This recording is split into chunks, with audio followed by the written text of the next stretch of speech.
Do you have a paranormal encounter you'd like to share with us? Send us an email with your story for a chance of it being featured on Weird World.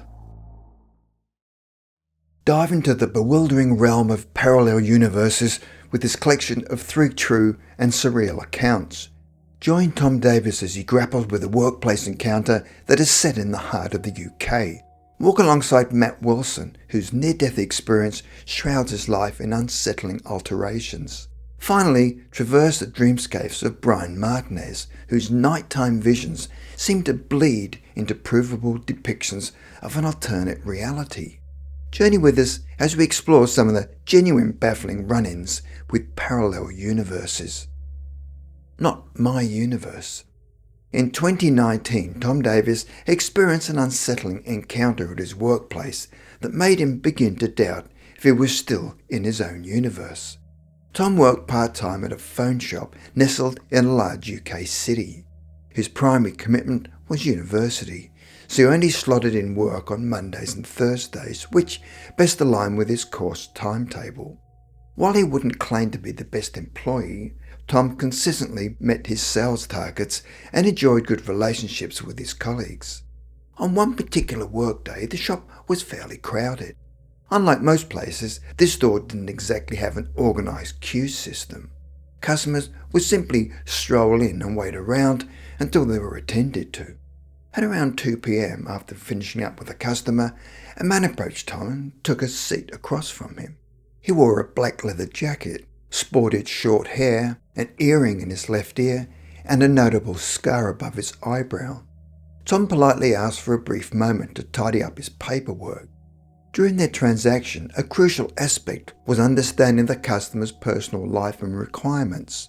Tom genuinely enjoyed this part as he felt it offered a small window into the diverse worlds of different people. The man shared that he had an 8-year-old daughter named Ellie, and his wife had recently started a new job.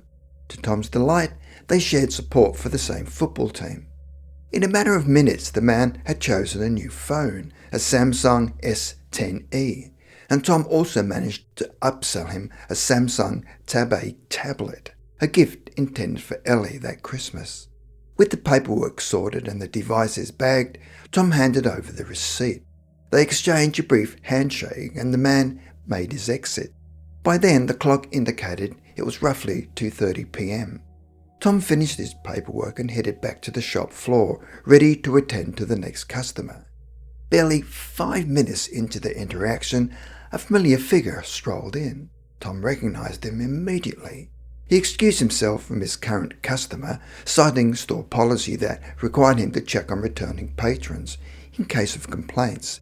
He approached the familiar man, noting the same leather jacket, hairstyle, earring, and scar. Their conversation went as follows. Tom, you all right there? Man, yeah, I'm here for an upgrade.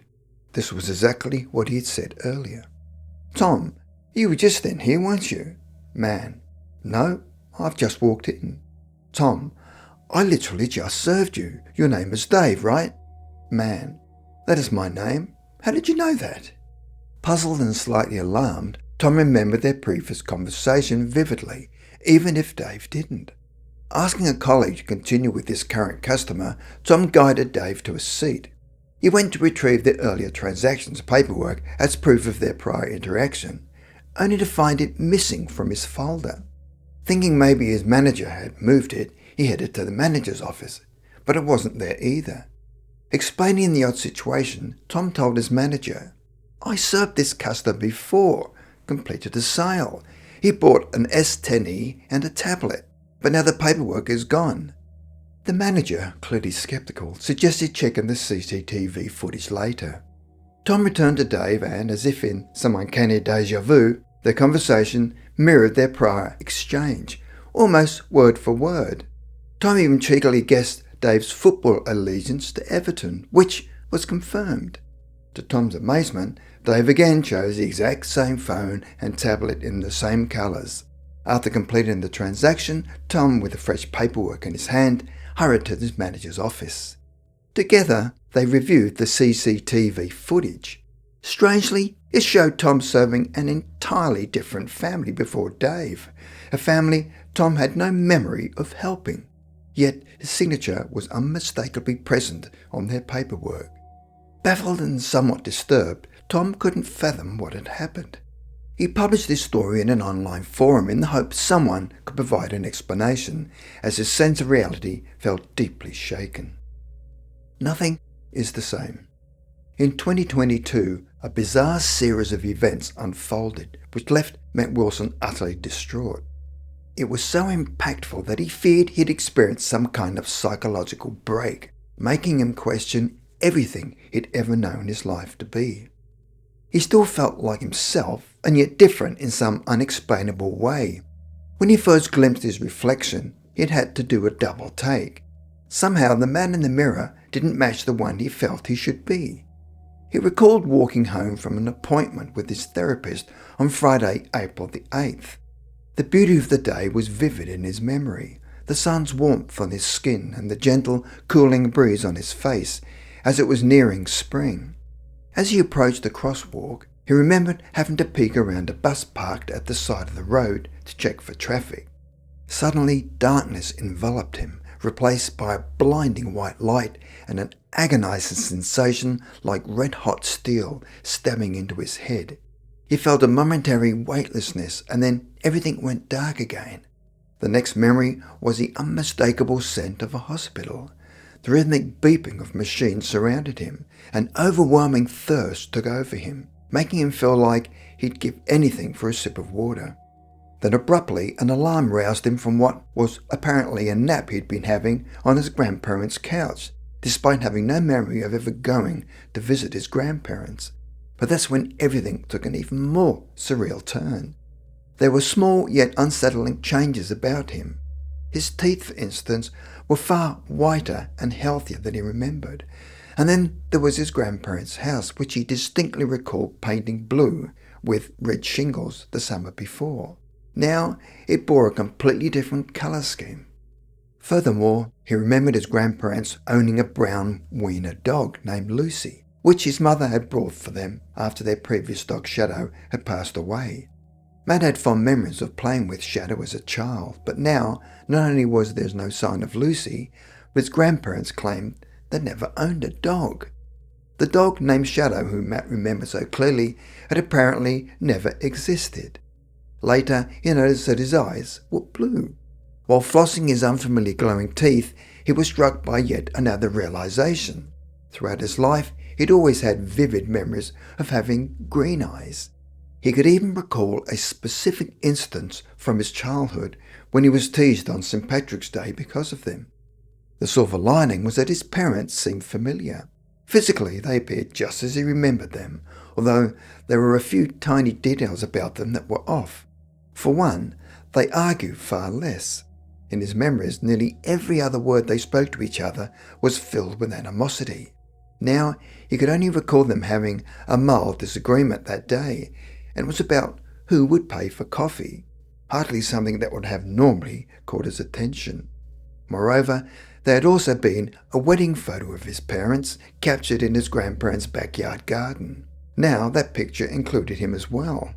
However, being that it could have just as easily been replaced by another photo, he kept quiet about the discrepancy, not wanting to come across as mentally unwell. Another startling revelation was about his stepdad. He had clear memories of his stepfather being diabetic. He was so accustomed to reminding him to check his blood sugar that it had become second nature. In one particular alarming memory, his stepdad had fallen unconscious while waiting for their order at a Dairy Queen drive-thru due to dangerously elevated blood sugar levels. But when he reminded him to check his levels that morning, he was met with a look of utter bewilderment. His stepdad responded, "Why on earth would I do that?" Those exact words echoed in his mind. He was certain of these memories. They spanned years. Matt was left with more questions than he could even begin to fathom, and without the faintest clue of where to begin in answering them. Yet he continues, determined to uncover more about the strange new reality he'd found himself trapped in. Dreams of another me. Brian Martinez had always been captivated by his dreams. For nearly 8 years, vivid visions of an alternate life had filled his nights. Since his teenage years, These dreams had showcased a life where Brian attended a university and worked in an unfamiliar city. These weren't fleeting, vague dreams, they were filled with detail. He could recall hiking adventures, time spent with friends, biking through neighbourhoods and engaging in the humdrum activities of daily life. In this alternative reality, his university was nestled on the outskirts of a bustling urban centre, and he was forever wandering its nearby nature trails, beaches and islands. One night in 2021, when he was 25, an illness seemed to intensify the clarity of his dreams. That night, Brian sensed himself having grown close to someone within the dream, their connection deeply emotional and almost tangible. The dream took an interesting turn as he found himself navigating Google Maps to drive to a park. As he attempted to reach his destination, a street name stood out, Dutch Island Road. The sharpness of the dream allowed him to recall this name upon waking. Out of curiosity, Brian decided to search for Dutch Island Road in real life, not expecting to find any matches. To his astonishment, the search led him to a rural area in Rhode Island. The layout wasn't an exact replica of what he remembered from his dream, but the nature and vicinity looked eerily familiar. Delving deeper, he clicked through various locations within the area and was taken aback by the striking similarities. Although he had never set foot in Rhode Island, he was stunned to recognize specific buildings from the state's university and the town of Warwick, structures that had repeatedly appeared in his dreams. Brian was eager to explore further and see if more landmarks matched his visions. The uncanny resemblance between his dream world and real-world locations he had never visited left him pondering. Could it be that his dreams were glimpses into an alternate universe? This newfound connection seemed to bolster that possibility. The whole experience left Brian wondering and yearning for insights into the mysteries of his dreaming mind, and whether it might be possible for others to tap in to alternative versions of themselves also.